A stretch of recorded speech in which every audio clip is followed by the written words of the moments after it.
Alright, let's take a look at what we got going here for an ice build. So this build is going to be primarily best for silos because it's going to capitalize on getting more elemental damage based on the amount of people you're killing. It still does good boss damage, but I've had the most luck with it doing silo runs. It's going to have a few main sources of damage. Obviously, gun damage, you're going to have your Frost Vortex that will sometimes proc there. And then while you're shooting enemies in a Frost Vortex, you will be able to spawn these little ice crystals up here. These have a chance to spawn every 1.5 seconds based on you hitting your target dummy. And if you shoot them, they do more damage. I don't think it's worth it to shoot them, but to each their own, you can do whatever you want to do. Looking at the actual gear for these builds, we're going to mainly be using the silent Anabasis, which is the new ice rifle that just came out with a new scenario. What this does is it gives you a 10% chance to trigger the Frost Vortex on hit, which is what that little swirling thing we were looking at on the bottom there. Hitting a target with Frost Vortex generates an ice crystal, which is little things we saw in the sky there. So every 1.5 seconds you can do that. The ice crystals are going to automatically shatter after 15 seconds, dealing frost status damage equal to 100% PSI intensity to nearby targets. Your Frost Vortex damage is going to apply to that, and they can also be shattered to deal 300% damage. So, going back to that idea, right, you can stop whatever you're doing and choose to go shatter those crystals, right? If I was doing DPS right now, I could be doing this, right? Frost Vortex spawns, we get these. They're going to shatter on their own every 15 seconds, but you could manually shoot them. In my opinion, if you're like in the middle of fighting, right, you're doing this, and you take the time to go over here and shoot those, you're missing out on so many of these rifle hits that I don't really see it as being worth it. So I would just let them shatter on their own, but that's just me. I think that's everything pretty much on the rifle. Mods we'll go into later. Secondary, I don't really have a secondary that I use for this. I mainly just use the rifle. I have a green SMG on here because I was taming stuff earlier. That's about it. I have the fish melee weapon.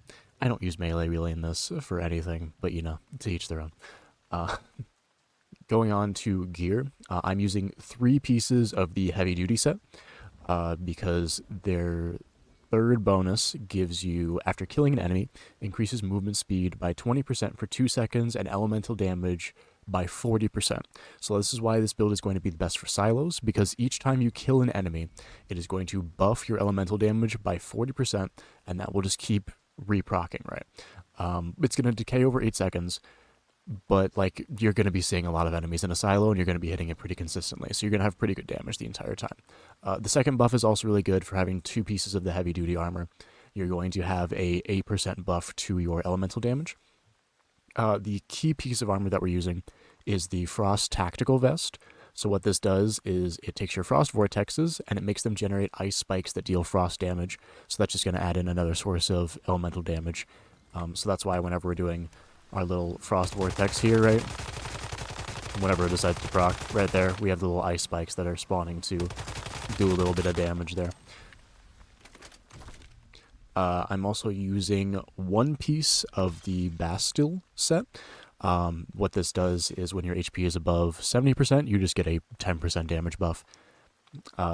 This one's more of a choice piece. I prefer it. You just basically have to stay healed up and you get 10% damage, whatever you're doing, right? And then I'm also using the Lone Wolf Mask. This one also, again, is preference.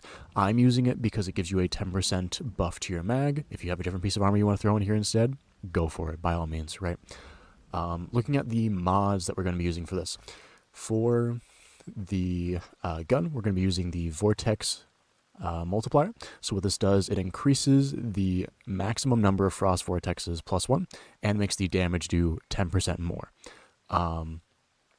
I got lucky. Basically, you're going to want to look for, in general, how mods work. So it says Vortex multiplier, and then it has like 2 little arrows and a word in it, right? So this one specifically is called talents. So those ones are going to have your elemental damage, right?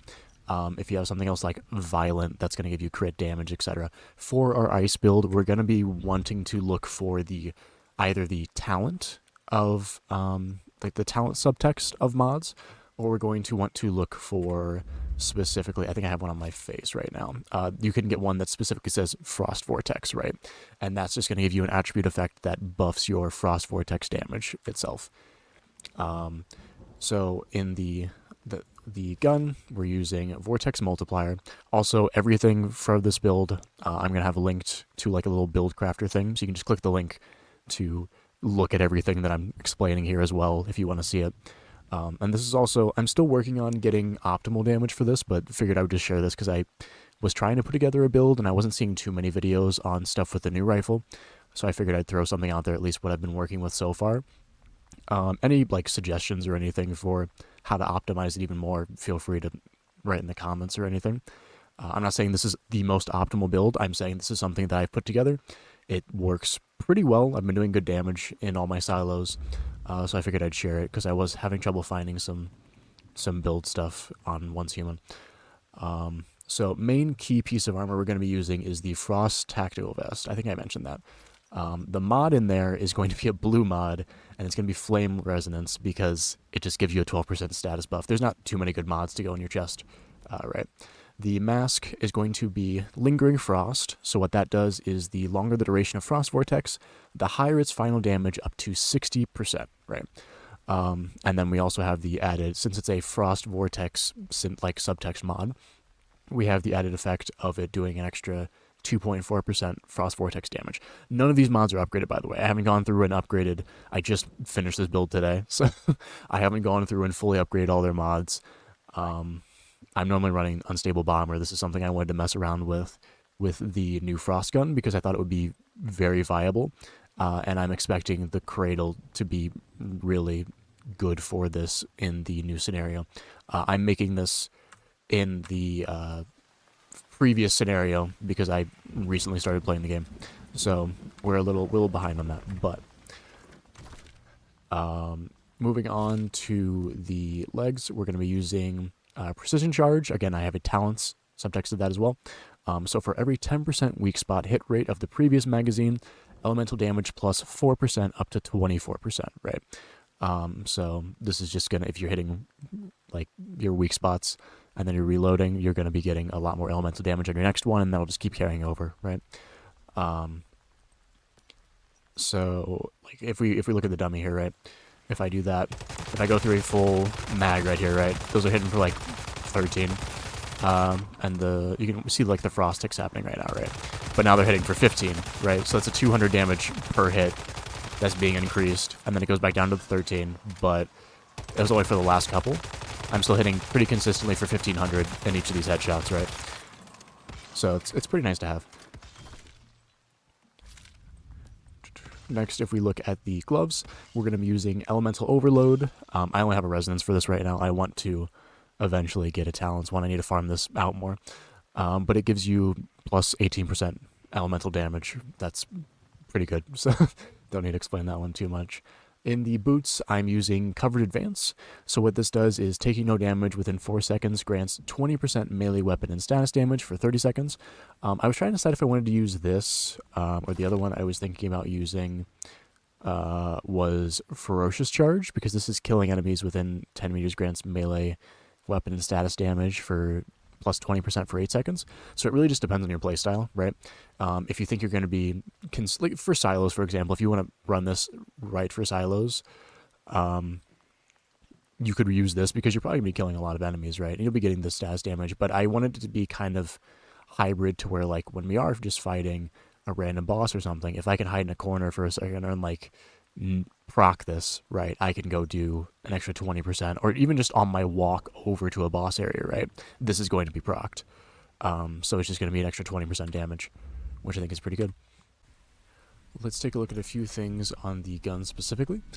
So as far as the calibration goes, I'm using the Precision Style calibration for a 25% attack buff, a 40% range buff, and a fire rate drop of 10%. And then as far as accessories go, the main two that you're going to want to worry about is I have the Tactical Suppressor muzzle, and I have the Precision Rifle scope, because my goal was to maximize range just to reduce damage fall off as much as possible. The rest are really preference. Magazine, I'm using Extended Rifle mag because I want as much ammo as possible. But otherwise, your tactics is pretty much up to you. Otherwise, that's pretty much all I have. I can show my stats off for what I have going for this as well.